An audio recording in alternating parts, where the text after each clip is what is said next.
I call the Honourable Minister, Nick Smith.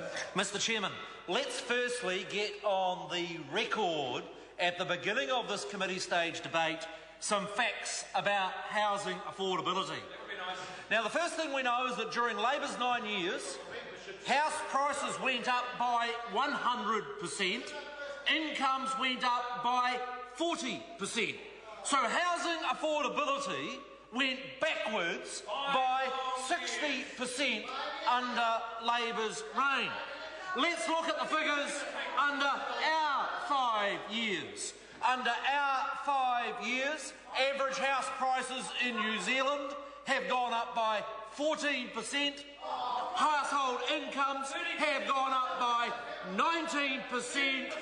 And so I say to Labour members and challenge them at the very beginning, when are we going to hear an apology from the likes of the Phil Goff and the Phil Triffords for their appalling record on housing affordability during their 9 years in office? Order.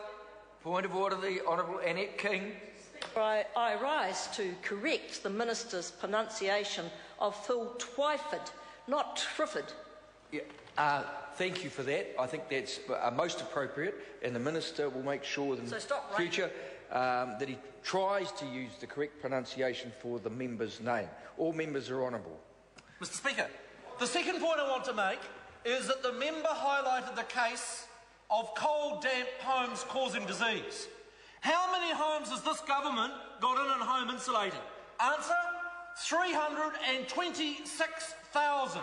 326,000. How many times is that the number that the previous Labour government did?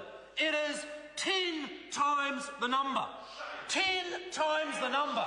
So I am not going to take a lecture from Labour members on the issues of home insulation and making our homes safer, drier, warmer. Mr Speaker, this bill is about addressing the issue of land supply.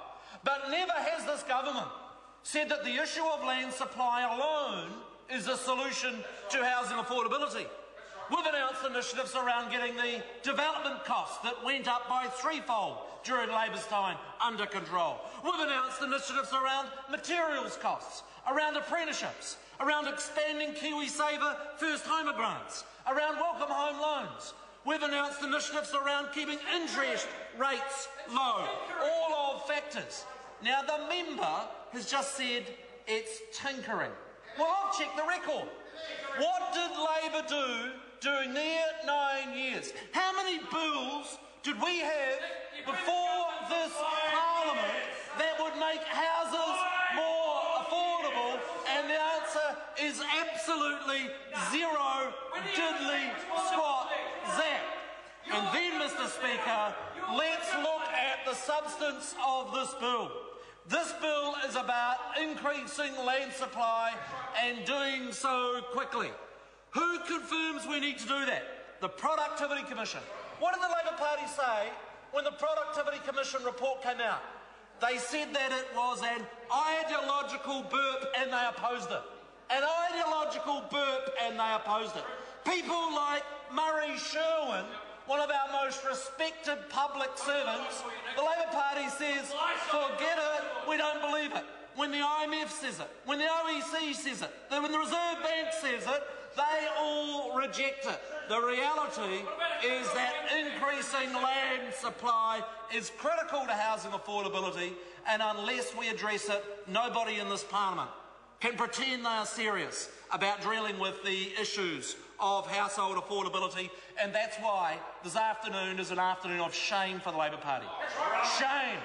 Shame that they have gone out and pretended they are about housing affordability and then waste the time of this Parliament by opposing the very bill and their very agreement with the Auckland Council to actually make progress. The last point I wish to make is this. The member mentions the issue of affordability. Affordability is specifically addressed in the Accord, specifically addressed in the bill, specifically addressed in both, and that you cannot address affordability unless you address land supply. What we know for the members that are rejecting it is this. Average price of a section in Auckland has gone up from $100,000 to the latest average of $325,000. And so my challenge to members of Labor is this. They say they're going to build 10,000 homes at $300,000 each. What sort of home is it going to be when the section costs $325,000? I'll tell you what it is. It's a hole. It's a hole, and that's why we need this bill. I call the honourable member Philip Twyford. Thank you, Mr. Chairman.